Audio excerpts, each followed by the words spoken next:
I was just talking to a customer today, and we were talking about the differences in generations. As you know, here in Central Europe, we have a big, I don't want to say issue, but a big challenge Yes, yes. in terms of the workforce shortage that we will see in the next year. So a lot of older people, boomers, Generation X, that are in their last years in the working force, and a lot of new generations.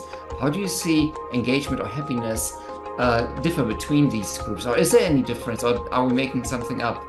No, there is a big difference.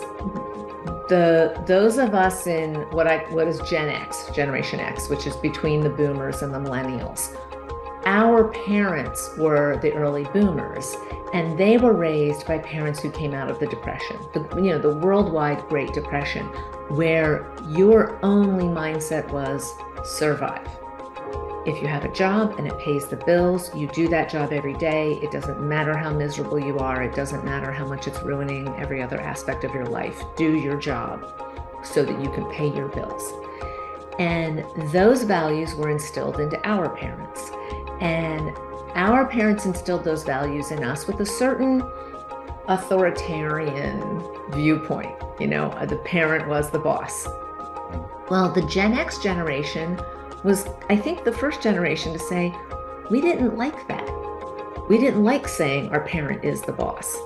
And so we then said to our children, we're going to listen to you.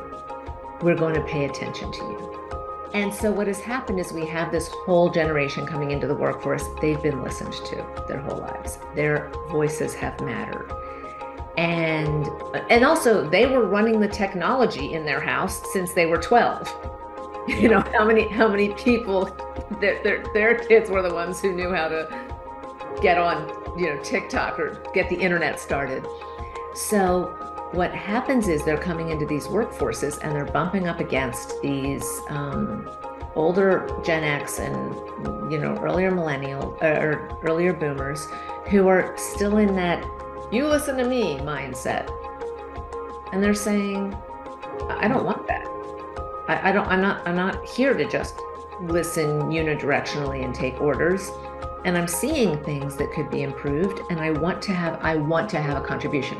It goes back to that sense of accomplishment. Sometimes in the conversation, we are comparing also the older generation, let's say boomers, with Gen Z, for example. We tend to say that the boomers and Generation X, they grew up in a social system and had to find individuality later. And then we say the Generation X, especially the Generation Z, they grew up as individuals and need to find their social angle later. Do you agree with it, or such a construct, or is it simplified, or? We definitely are seeing the generation that was so heavily photographed. I remember my grandmother at one point when my cousin had a baby, and my grandmother was like, enough taking pictures. Like, this is the most photographed child in the world. So they became centers of attention very early. And then they had, even at a very young age, there were Sims and other electronic opportunities to become individuals, to create the people they wanted to be.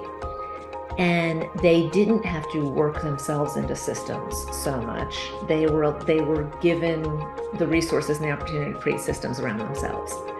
And so, yes, they're getting into workforces as individuals, as someone who's like, but don't I get to create the system around me? And so that's why we're seeing, by the way, a lot more entrepreneurialism among that generation.